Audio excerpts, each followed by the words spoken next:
Hello and welcome to Versus Live. I'm Ross Merriam. I'm Corey Baumeister. And we got Rob in the booth. Say hi, Rob. Hi, Rob. Always does it well. He crushes it, yeah. As always, we are brought to you by Star City Games and Carnox Gaming Chairs. If you want 10% off one of these, you can go to carnox.com/SCG. Use that affiliate link, get your 10% off, get your sweet chair. Be really comfortable. It's great. Yeah. Get your sweet chair, send it to one of us, and we'll be our best friends. Christmas is right around the corner. That is true. And my birthday is only a couple weeks before Christmas. How old are you going to be? 55, 54, or? Oh, sorry. 31. Oh, sorry. Okay. A little long. It's like the same thing, right? It's pretty close, yeah. No, my 30th birthday is coming too. I'm facing my mortality as well. So it is also September this month. So all month tier 1 subs for all your favorite content creators on Twitch are only $2.50. So we encourage you to share the love with all of your favorite content creators as well as us if you're like us. And I hope you do because you're here and we're trying to entertain you. That's what we do.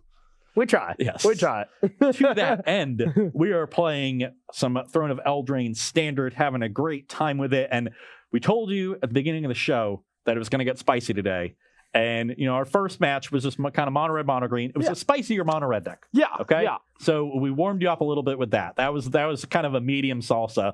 Now we're getting into the salsa picante. Yeah. Okay. I am playing. We got just straight jalapenos as our last match. So. Habaneros. Yeah. Maybe some ghost peppers. I don't know. The last match is nice. Yeah. But we're heating it up a little bit.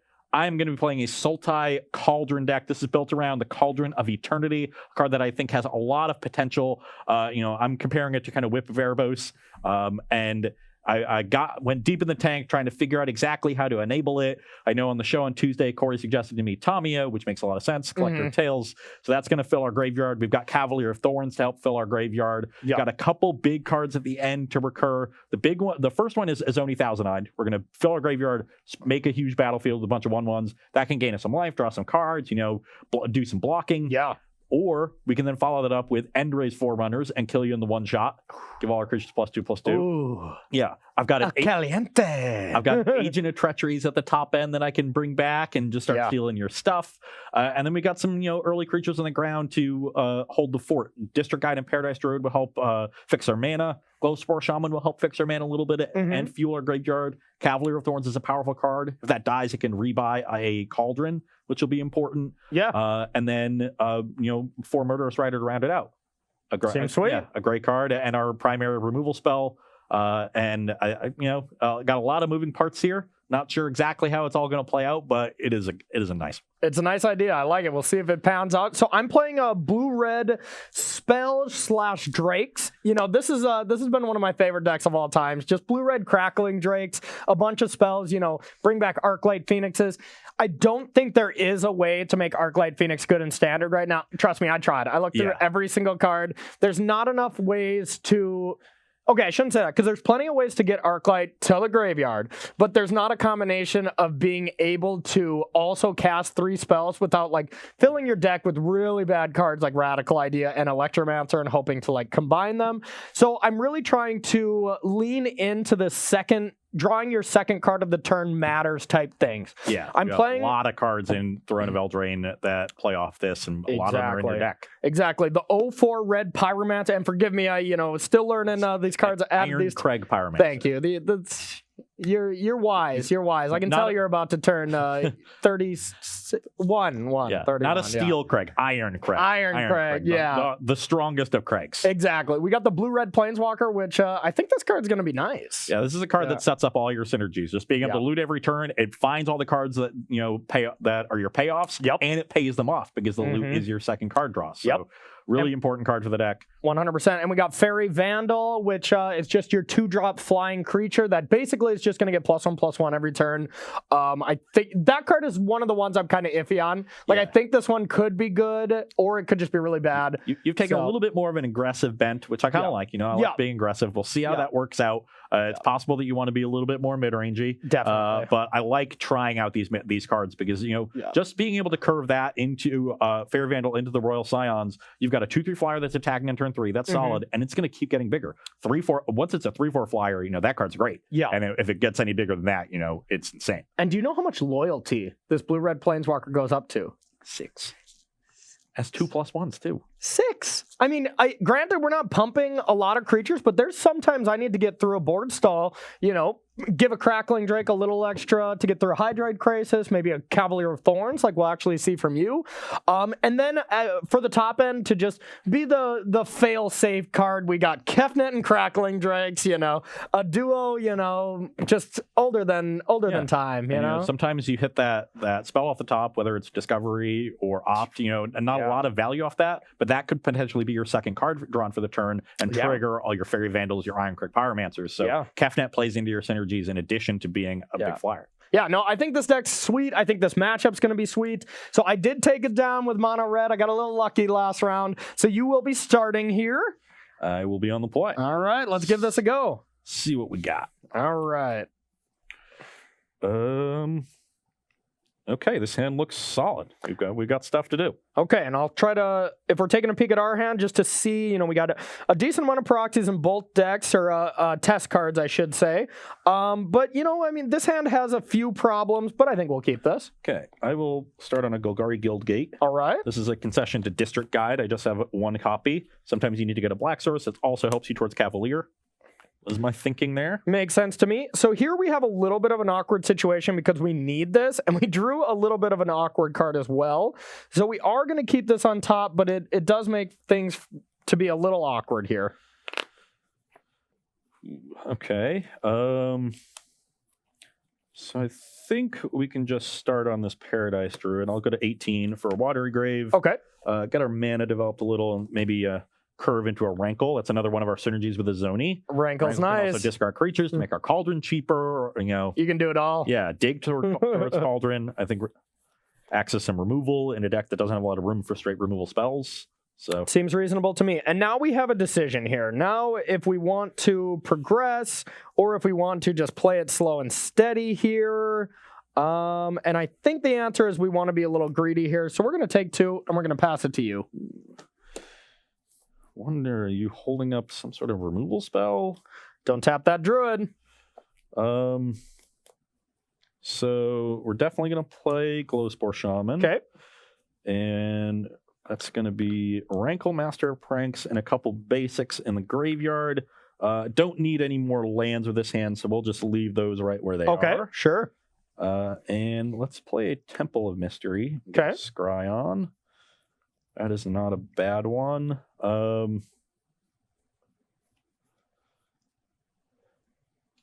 Yeah, I think we'll leave that one on top. Okay. And I am going to offer up this trade, I think.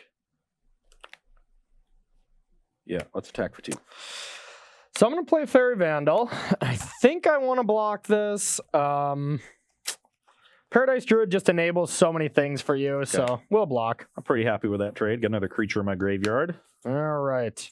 We're just going to go with a Temple here. I don't want that card, and we'll pass it to you. Okay. Attack you for 3. Okay. 15.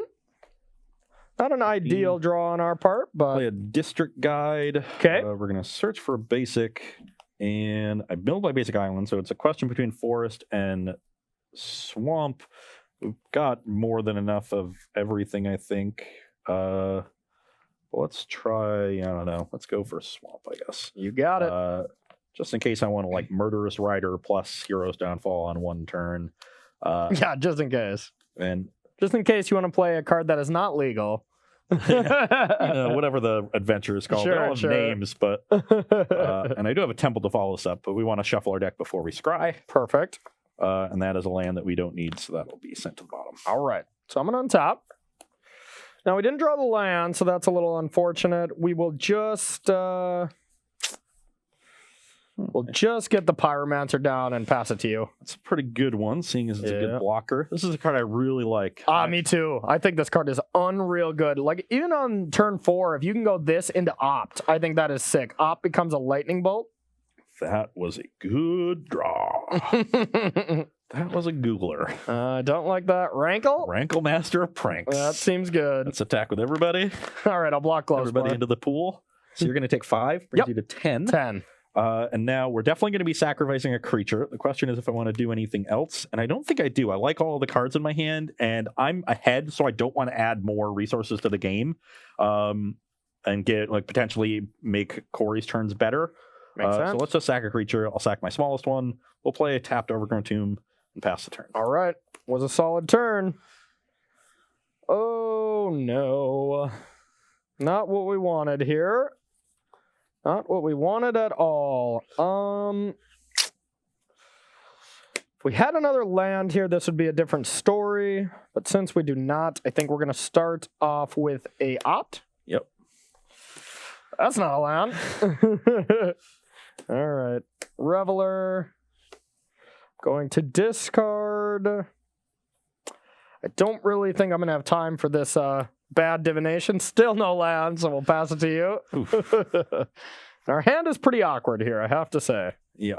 So now I will attack you for 6. And I'll block. I just got to preserve my life total here, so I'll go to 7. 7, and do I want to... So if I discard this, I will get an extra token this turn. Corey discarding card is not a big deal. Yeah. Because he just has so many. Pick any. But it'll also make this card better. So yeah, I do think I want us both to discard. Okay. That's not a situation where you would normally do it, but both of my cards being graveyard oriented. Uh-oh. So we'll play in Izzet Thousand-Eyed. I have 5 creatures in my graveyard. Oh, my brother's coming in, huh? Yes, we He will hasn't been on Versus Live in a while. We'll get 5 better Nelsons. Oh. Here. Now, this is Brad's personality token.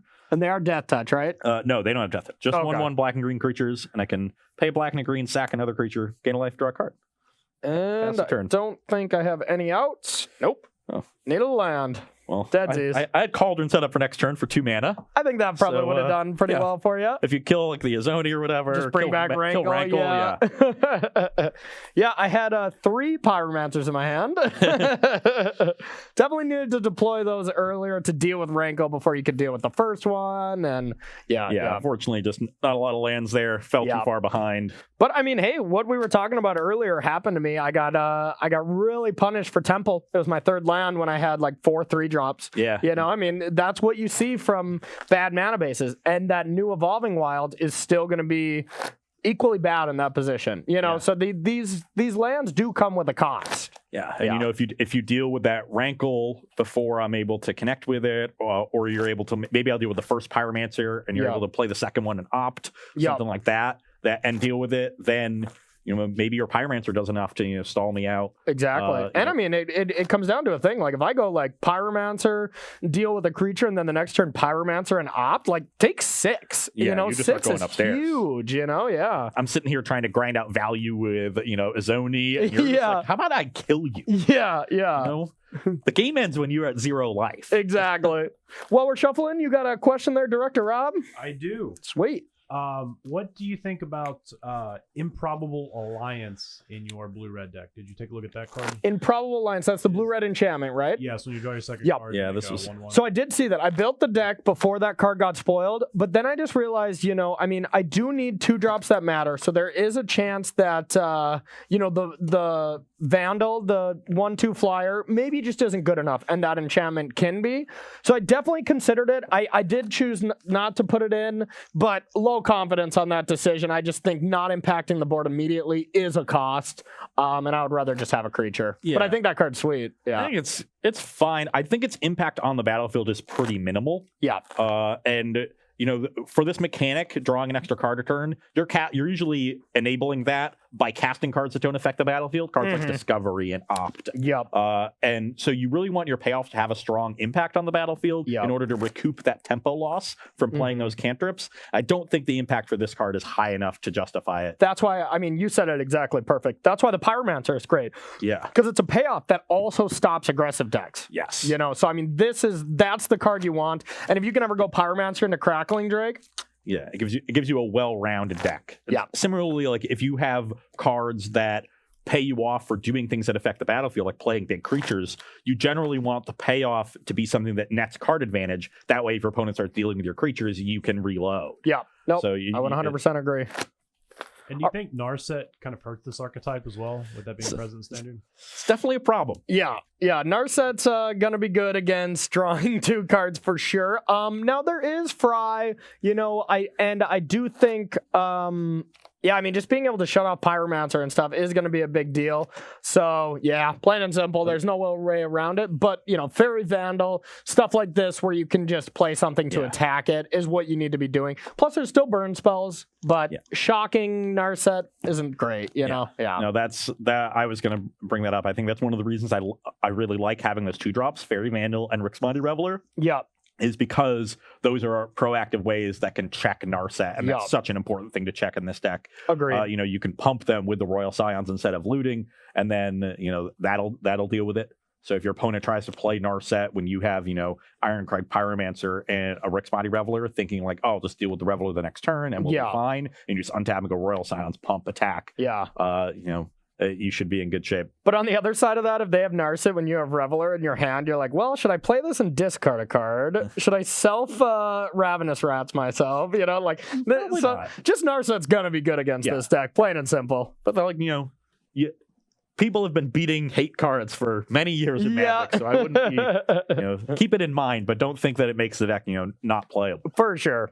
Okay, so we'll get to the game here. I am on the play here because I lost. And this hand's fine. It's nothing, we're going to write home about, but you can't mulligan it. I am going to write home about this hand. It's not that good, but, it just deserves it. Okay. Right home. My mom will get a nicely worded letter about my handful of Glowspore Shamans. Fair. She's going to be like, wow, Ross has got problems. I don't know what these words mean.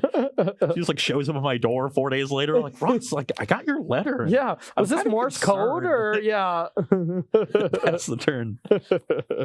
Okay, now that's a pretty solid card. A nice draw there. We're just going to Discovery. Try to sculpt our draws a little bit more, and I kind of like both of these cards. I do kind of like both of these cards. Just kind of needed. We're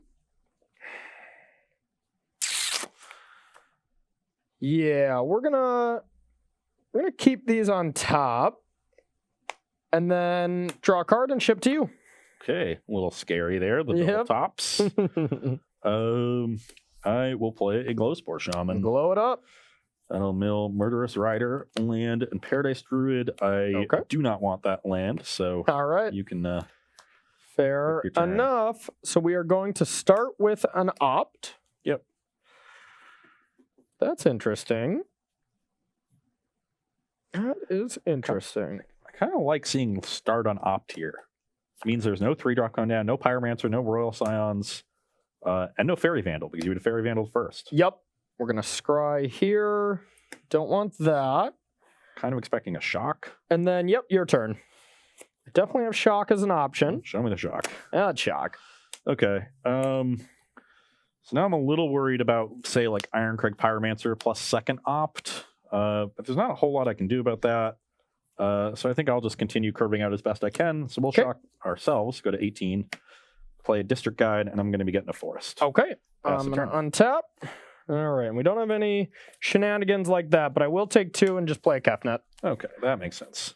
So you're at 18 as well? Exactly. And then it'll be your turn. Good old Kefnet. Always a good play. Just tough to deal with. Yeah, still a scary card for sure. Still scary. And once again, it is legendary, so you don't want a ton of copies of this card in here, but I love Kefnet as a 2-of in these style decks. Okay. So now 4 mana. Now you can start doing some stuff. But I did shut off the Rankle plan, which is something I really want to do. I just don't. I'm not a big prank guy, Yeah. Actually, that's a lie. 4th of July is April Fool's Day is one of my favorites. My poor family. I have pranked them so many times. It's outrageous. My parents don't answer the phone. A really good deck you should play. Yeah. My parents just don't answer the phone on April 1st. They're like, I know he's gonna say something crazy. I'm not really sure what to do on this turn. We've reached the kind of middle portion of the game. The Kefnet it's just the Kefnet being able to do so many different things. Yep. So it can get aggressive. Corey could start attacking my life total. Maybe if it has Ironcrag Pyromancer, goes well with that.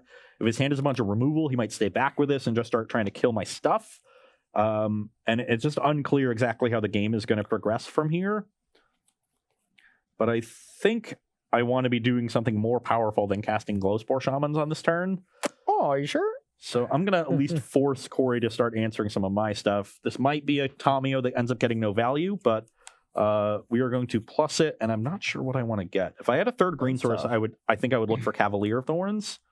Rankle could be good if I'm forcing Corey to, attack the Tomio, but if he just has another creature, the Rankle isn't great. It's just... So I'm not even sure what I want off this Tomio. Yeah, that's a tough one. Murderous. I could go for a Murderous Rider and just try to stop the Kefnet for a little bit. That would be pretty good. I would be pretty happy with that. So let's go with that. What are you going with? Murderous Rider. Okay. 2. Oh. Wow! Can you believe this? Put all cards with the chosen name into your hand, and the rest can go over here. Impressive. And you're up. So that was lucky. Best possible. That was impressive, my friend. That was impressive. All right. Well, now I have to start dealing with Tamio here. I think I want to start with... We're going to start with a Reveler. And we're going to discard this. Draw. Now, we will... Am I even supposed to care? I think I have to. We'll attack Tamio. Goes to 2. All right. And then we will... Discovery. Yep. Okay, I like this one card. We're going to draw, and we're going to keep this one. And then we will go with this and pass to you. Okay, so that was excellent. Yeah, that's bad. That's bad for me. And now I have plenty of resources here to start stalling the game out. So I think I just want to set up for that longer game.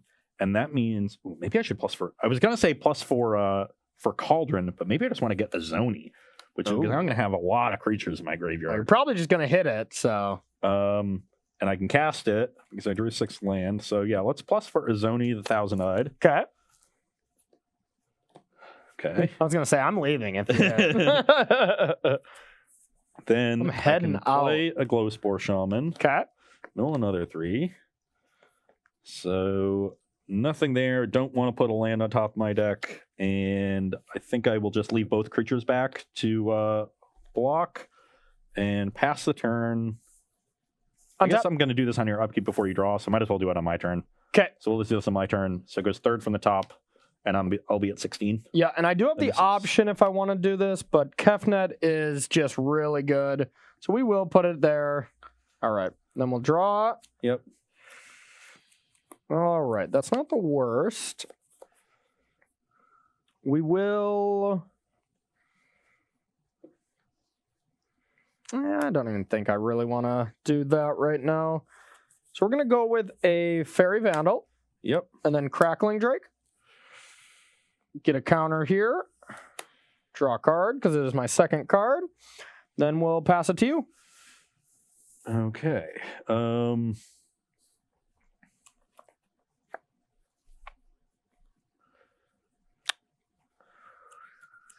All right. So yeah, we still with the knowledge of having more Murderous Riders, I am still terrified. Yeah. And we know there's Kefnet on top of Corey's deck right now. Because he drew 2 cards that turn. Yep. You got 3 in hand? 2 in hand. 2 in hand. Yep. So what do I want to do this turn? How big is that Crackling Drake? 4? Pretty tiny. Yep. 4/4. Okay. So these Crackling Drakes don't get insane like they used to. They're just great value creatures that can do something. Yeah. The Tomio is going to be tough to protect here, so I think I want to cash it in for a card. Okay. And I think the card I want is just Cavalier of Thorns. Makes sense to me. It's going to get me another land. They're going to hold the fort against these flyers. Yep. So let's get that back and cast it. So now we're top 5. And we get a land. I guess we'll get a Golgari Guildgate. These go to the graveyard. Okay. And then I can play Temple of Mystery and Scry. And I don't think that card is good. That what we're looking for with the Forerunners now in our graveyard, what we're looking for is a Cauldron, which we have yet to hit. Cauldron would be good. So let's bottom that because Rankle is just not getting through. Yep. So I'll pass the turn. Okay. I will draw a Kefnet here. I don't have any really good attacks. Maybe I just have to attack anyways, just to try to get rid of this Cavalier. And I think the answer is yes. I'm going to get in there. So how are you getting rid of this? With like a Lava Coil? I'm not sure what removal exactly is in your deck. I would assume you're playing some Lava Coils. It is a good card. Which would get rid of it, but I need to, I can't just sit here taking the attack. You said this is 4? 4, yep. So Shock would get rid of it as well. Yeah, if I blocked here. But if that were the case, I could just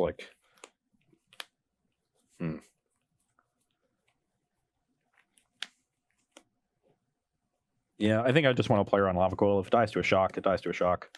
Block there. Okay, take 2. 2. 14. You go to 14, and then, Kefnet and Lava Coil this. Your turn. Not much I can do. Cavalier is just a great card against us, so I have to accept the 2-for-1 and just try to progress the board as much as I can, maybe stay ahead of these Murderous Riders. Yeah, so now I will... Just going to try to Kefnet you until the end of time. I think I'm going to play a District Guide. Okay. Not too afraid of that one.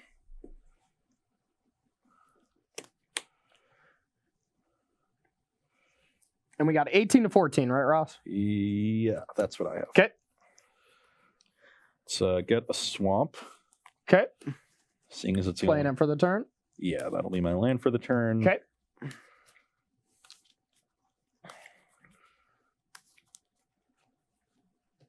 I will play a Glowspore Shaman. Okay. There's your Izonis. Yep. And then I will Murderous Rider. Okay. I guess Swift End. There we go. Sure. I will activate. 12.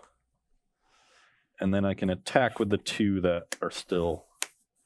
And I want to preserve my life total here so I can race a bit. Take So 2, I go to 16. Pass the turn. All right. Big draw step here. Ooh. Not great. Now we'll attack for 2. I'm at 10. All right. And we're going to go with a Pyromancer and ship it to you. Okay. No way to draw cards is great. Or I definitely would have done it. So I have a Tamio here, and I'm making my my 10th land, oh no, this is 9, so I can't recur Azoni. But what I can do is dig for the Cauldron. The Cauldron. Yep, that card's good. So I can dig for Cauldron, and I'm And then pretty just go thin deck, off, and yeah. I have enough mana to cast it. It'll cost 2 mana. And return Endra's Forerunners this turn. Yep. And you don't even have enough damage to kill the Tamio next turn. If you draw like an Opt or a Cantrip, you'll get a counter here and a trigger. That'll be enough to kill Tamio. So this is a risk because if I brick, I kind of don't have anything left. But the other option is still just I guess I could recur Rankle and make you sacrifice a creature. It's reasonable. That'll get this to 2. And that'll give me a lot of pressure and draw me cards.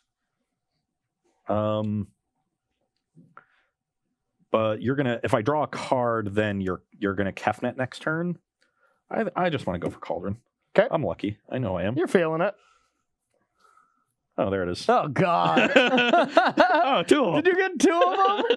This guy. Some days you just can't win. No kidding. No kidding. Okay, so 2 last for each creature in my graveyard. I got more than 5. So we'll play for 2 black. We'll activate, return Endra's Forerunners. I lose 2 life for that. I'm at 8. And then other creatures I control get +2/+2 Vigilance and Trample. So this is 4, 8, 13, 20 damage. So which is actually exactly lethal.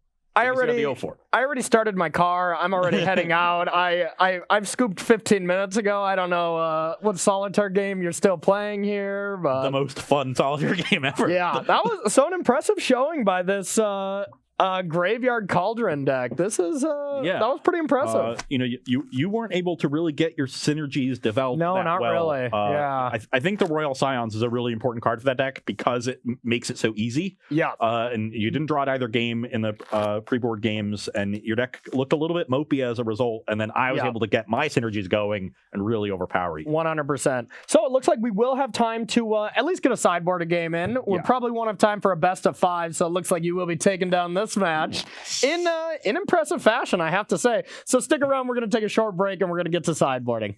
All right, everybody, welcome back to the sideboarding here at Versus Live. So we are going to be making some adjustments on our end to basically deal with Cavalier of Thorns. That's a card that I think is going to be very hard for me to deal with. Like, even we saw there, I had to 2-for-1 myself just to get it off the battlefield. I had to lose a Crackling Drake plus a Lava Coil. And that's even lucky, right? Because you didn't get to bring something back. That was my only, glimmer of hope. To make that trade. Exactly. So that's something I don't want to do. I'm bringing in Aether Gust because even the tempo swing is usually going to be enough to do something here. As well as Shock is not that great, right? The only card I really want to shock are your Paradise Druids. And Paradise Druid can't be shocked immediately, so it's not that great of a card here. We're going to bring in a couple War Bosses on the play. On the draw, I wouldn't even consider the card. But we're just going to be trying to make ourselves a little bit better against your giant green creatures while trying to really put the pressure to you. Yeah, and I'm going to be bringing in some removal to help out breaking up the synergies in Corey's deck. So we've got an Assassin's Trophy, a Garrick that can act as removal, 2 copies of Enter the God Eternals, which I think is a great card in this deck because it's both a removal spell, a source of life gain, which can be important when you've got a lot of shock lands and Cauldron costs life to activate. You want to do that over and over again. So or when I'm lightning bolting you, you know? Exactly. And it's an enabler. I milled myself for 4 cards, so I feel happy to trim a Glowspore Shaman in this post-board game. We're also going to be cutting Rankle. I think Corey's generally going to have, the advantage in the air. And especially in the draw, it's just going to be so hard to find a spot to land this. If you play Crackling Drake or Kefnet on turn 4, or you've grown, your Fairy Vandal, Rankle just sits there and doesn't do a lot. It dies to the trigger. Perfect Pyromancer. Yeah. So we're not going to be looking to do anything with Rankle. We're going to bring in some direct targeted removal. Unfortunately, our other removal is not very good in the matchup. We got Noxious Grasp against an Izzet deck. That's a loss. That's a stretch. Yeah. And Legion's End that only deals with Fairy Vandal and Rick's Mighty Reveler. We don't really care about Reveler. yeah, that seems bad. Yeah. And Veil, I'm not really trying to counter any of your things. So overall, not great. But one thing I will say about this deck moving forward, I think, I don't know how many Veils you have in your sideboard, but that's going to be a deck where you just want 4. Any deck that's trying to interact with your Tamios or, Noxious Grasp, any black deck that's trying to Noxious Grasp your Tamios or something, and you can blow them out with Veil. I think Veil is just an unbelievable card, and I'm sure it's going to be just as good moving forward. I'm a synergy-driven deck. Veil's the card that protects your synergies. Everybody's going to be bringing in their removal to break them up. So, I agree. Perfect card. And, I mean, this is a little off topic, but anybody who saw SCG last weekend in Syracuse, look to the finals to see how Veil of Summer did there. There was quite the blowout on camera. Veil of Summer in response to Tendrils? It was a Veil of Summer in response to an Abrupt Decay to be able to that was trying to kill Leovold. That was trying to kill Leovold, so it got to draw a card, and then Veil, Hexproof, draw another card, doesn't kill it. It was beautiful. It was beautiful. Good. All right, so we got time for let's take one question before we get this game 3 going here. All right, Flashliger says they just qualified for the Invitational November. Congrats. Played Standard in a while, and they were wondering, do you think Arena is a good way to prepare, as well as what are some other ways you would brush up on Standard?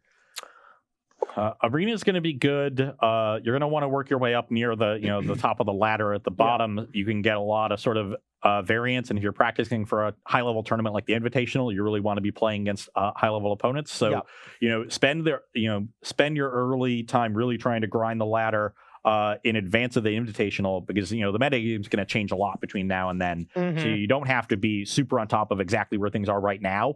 you want to make sure that you set yourself up so that your testing at the end of October and early November, right before the Invitational, is going to be against that high-level competition. But I do think Arena is a great place. I like testing on platforms like that against a wide field at the beginning of my testing process. Get a lot of different data, and then once I learn something and I think I have a deck that I like, test that deck, put that deck through the ringer, tune it a bit, and towards the end of your testing, you should be asking yourself, where are the matchups that I don't feel super strong about? What sideboard cards am I not sure about? And then try to set up, an in-person testing or online with somebody that you know and trust, and set up that session just solely to get the answers to those last questions that you need. Nope, I think that's great advice. One thing I would add to that is there's so many resources out there for Standard and just Magic in general, but especially Standard. All these streamers out there love to stream Arena because it's much cleaner, games are faster, so you get a lot of very high-level Magic players that stream on Arena, myself included, no big deal. But it's great to just watch people play the deck that you're interested in, because if you look on Twitch and you look on Magic, you're going to find somebody that's playing the deck you want to, as well as just, even watch Dropping Bombs every Wednesday here, or other things like that where people are playing gameplay through Standard, and just see what players are doing, absorb all these strategies, and then use that knowledge to get it out there. But mostly watch Dropping Bombs, right? You would agree? Yeah. We just watch it every week, even the Modern. It'll prepare you for Standard. Exactly, yeah. All right, so I'm going to be going first here. We'll see how we're doing. This hand's reasonable. If we take a peek at my hand, it's not doing anything, crazy synergistic, but they're good cards, so we're going to keep. My hand is slow here, but I have some temples that should find me, something to do on either turn 2 or turn 3. And once I have that, this hand is good. So I'm going to take the risk and keep it. I'm going to go Grave and tapped to you. Okay, I will play Temple of Malady and do not need that, though. Okay. It's a little awkward to drew those lands in the other order because we kind of need that color. It's always awkward, right? All right, Mountain go. Okay, why are there no Saheeli's in your 75? No Saheeli's? Because there's a lot of creatures. There's just a lot of creatures, and if Crackling Drake was a much bigger threat where I could give it haste via turning a Thopter into a Crackling Drake, I would be much more inclined to do so. But I think this deck's already very stocked on 3-drops. That's the reason I left that out, but I think it is a good card. Okay. I scry to the bottom, pass. All right, Vandal. Oh, that thing is Flash? Oh, yeah. How do you think I flashed and blocked your Paradise Druid last time? I forgot about that. Thought I just cheated? All right, well... That was the card I really didn't want to see. Cards wrong before, so. All right, so now if I draw a second card this turn, it is going to get bigger. And now the real question is just, do I want to also be progressing the board? And I think the answer is yes. So we're going to go with a Reveler. And what do we want to get rid of? We'll just get rid of a Shock here, and then draw a card, and then attack for 2. Yep. I'll go to 18. Your turn. No land for me, unfortunately. That was the price I had to pay. I had another card here. I could have did this to kind of more ensure that I would get a third land drop, but with the way my hand is set up, I'm not really super concerned about it. Okay, I'm going to play Glowspore Shaman. Okay. I would have preferred the previous turn, but that's fine. Glowspore Shaman. 3 cards in the graveyard. I do not want to put that temple on top because I've got another one right here. All right. Rolled up. And we're going to put that land on the bottom again. Try to find some more relevant cards. Pass. All right. So, not the draw we really wanted there. Not cooperating with us that much here. Now, what do we want to do? And I kind of want to just, once again, be progressing a little bit here. But I also would like to make the land drop, so I'm kind of in the same position as before. So I think we are going to, this time, cast Winged Words. 2-mana Divination, since we have a flyer here. Looks good. Gets a counter on your Fairy Vandal. 2. Hopefully hits that third land. All right, and then we'll get in there. Snap blocking this Reveler. Trying to protect my life total. I'll go to 15. All right, 15, and then I did find the land, thankfully, so we'll do some scrying, and I do not want that card, and we'll pass it to you. Okay. So I could play this, but I really I'm worried about what's going to go on Corey's turn. I won't do anything, I promise. So I think I want to hold up. So I'm going to play a temple here. Okay. Land goes to the bottom, and then I will pass. Now I'm interested in what you can do, because this can't be a murderous rider. So, ooh, that's a pretty good draw. All right, so we are going to declare attacks. Yep. I'll attack. I'll go to 12. Before blocks. Okay. I'm going to go Fairy Vandal. Sure. Opt. Yep. Okay, I don't want that card. We're going to draw. Trigger. And still before damage, I'll trophy the one that's attacking me. Okay, that's fair.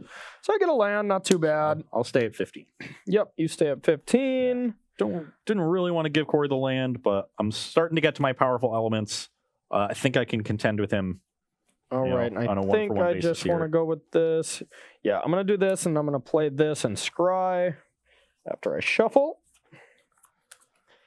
Yeah, that Vandal was starting to become a real threat, so that is unfortunate to lose that, but don't really want this card, so we'll scry this Shock to the bottom. Not that super relevant of a card here.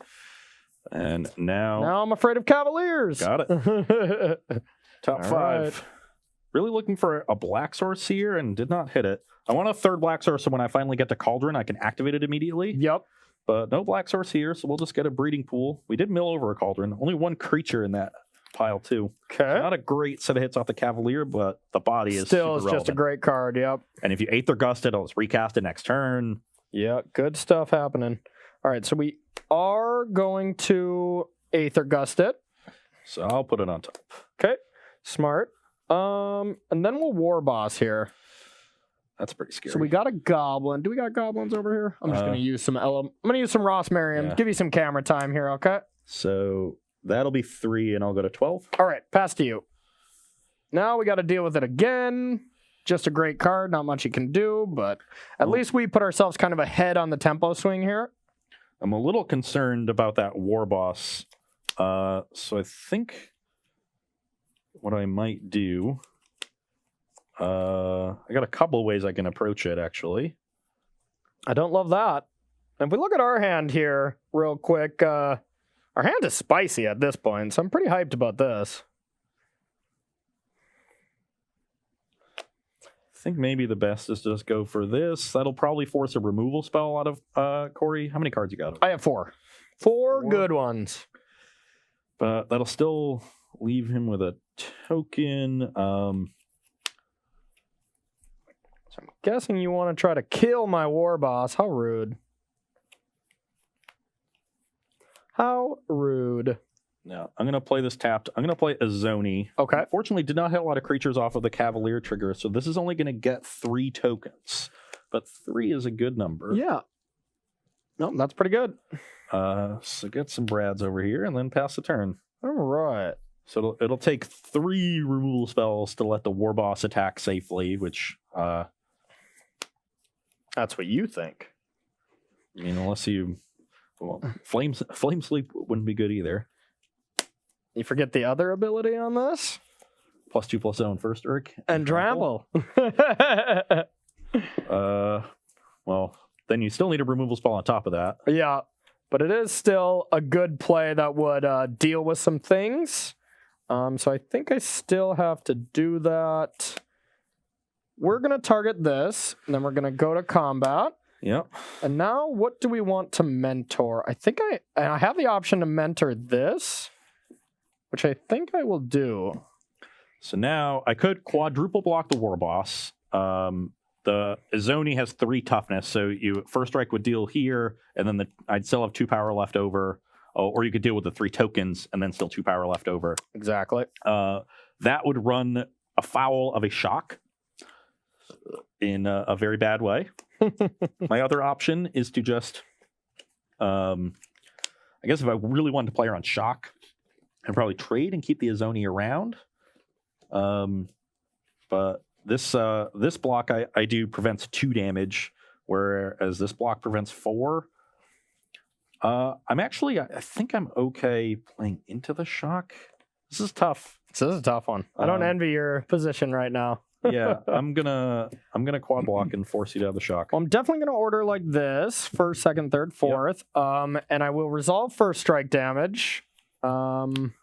Sure. Now, before regular combat damage, I just have to decide if I want to do something here. And I just don't see a reason to not save my war boss. So we're just going to Aether Gust. Okay. So that is another card that could have done Yep, it. So I take so 5. 5 down to 7. Okay, your turn. We're in a bit of a pickle. We got an active Planeswalker here. We're happy about this. So let's do what we can. So I've got District Guide. Into Cavalier. Yeah, that'll get me a Swamp. Then I can play Cavalier. The Aether Gust, second Aether Gust is now gone. We do still have 3 blockers, which is nice. So we can potentially, but we're gonna get into burn range, and that's a problem. It also makes our Cauldrons a bit of a liability. And then you were done, right? Or you have to Cavalier. Resolve the trigger, but All right. really need to get a couple more tokens, and I think I would have been in good shape this game. Yeah. So we get an Overgrown Tomb here. So now I have a choice. I can make this a 5-power creature, and then I guess that's just lethal, right? Lethal? Yeah, if I make this a 5-power creature, I get another token. I deal with that. You take You have the 2. third Aether Gust? No, but I do have a dispersal. Hey. Discovery has other text. Man.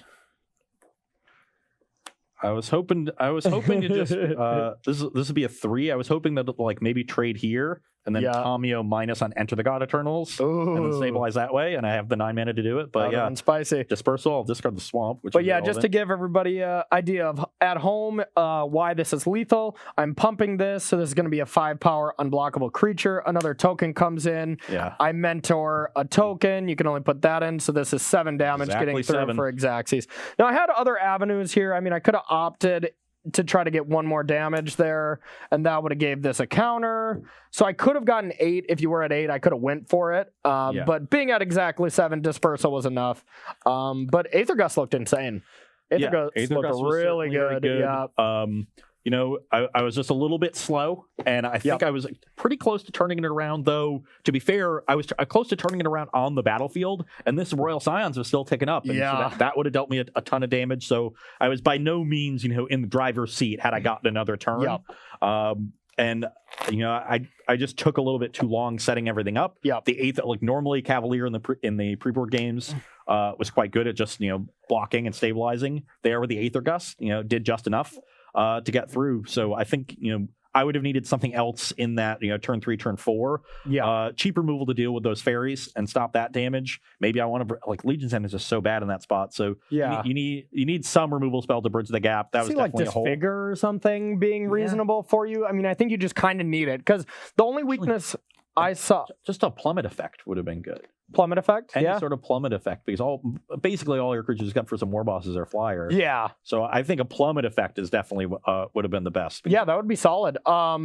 Disfigure for maybe other matchups though, like mono red. It seems like you can be a little clunky here, and when you're a little clunky, plus you have cards that lose life, like the Cauldron and Murderous Rider, you need something to gain life back, and something like Vraska's Contempt was obviously something that was insane. Not legal anymore, so we'll see if decks like this can survive based on that. But I do want to bring up 1 point about Royal Scions here. Like, we played a couple practice games as well, and I think this card is the real deal. I thought very low of it right away, but just because it doesn't defend itself, right? It doesn't protect itself, so that's usually my just like, no, this card can't be good. But 6 loyalty is a defense in its own. It makes your opponent play in such a way, and if you play cards that can deal with creatures to protect it, like Lava Coil, which or is Iron red. Pyromancer. Exactly. No, and when we were playing before we went live, it was that looting ability, turning on all the synergies that looked really good. It just made it so easy. You were able to focus on extending to the battlefield rather than spending your mana drawing extra cards, because you already had it wrapped up. Exactly. And you were fixing your draws too. So maybe you pitch away even an op that you don't need because you're spending your mana doing more important you're things. already triggering it. Yeah. But in this matchup, it was that second plus ability, pumping your creatures, like getting your war boss through, getting in extra damage. And when you're taking that aggressive stance, another reason I like having the 2-drops is if you're taking the aggressive stance in the matchup, then your opponent can't freely attack that Royal Scions. Exactly. And it's going to shift the dynamics. Yeah. You know, the best defense is a good offense. Yep. When you make your opponent play defense, they can't put resources into being offensive. Or they feel like they have to, and then they're just left open to the creatures, Yeah. and you can really capitalize on those scenarios. Exactly. So that's definitely an important card in this matchup. And I think important card for this deck, I mean, in any matchup. And you saw it on display there, even in a way that I think would have been unexpected. Yeah, and I mean, like, putting no shade over the second ability, because pumping that war boss there was huge. Yeah. I was able to deal with so many permanents of yours, and I think you made the right block, because I mean, what do? You just let it stick around, you know? So if it didn't give trample, then I probably would have just chump blocked and preserved my life total, thinking that like eventually I'm gonna Azoni back something and make enough tokens to clear up what you have left. But because it gave trample and first strike, it was a really big game. I agree. Well, that about puts us at time here for this. Now we got one more match, and it is for the marbles, because we are 1-1. I took down with mono red. You just took it down with your reanimator strategy here. So we got to spice. We saved the best for last. I have Wyatt Darby's just beautiful concoction that he posted on that he wrote about this week. Yeah. We'll talk a little more in depth about it, and I know you got a nice one as well. Yeah, we got some nice mana bases to round out the day. Yeah, that's something. So we're going to take a 5-minute break here. We'll come back, talk all about those decks, and get that last match going for the marbles. Don't go anywhere.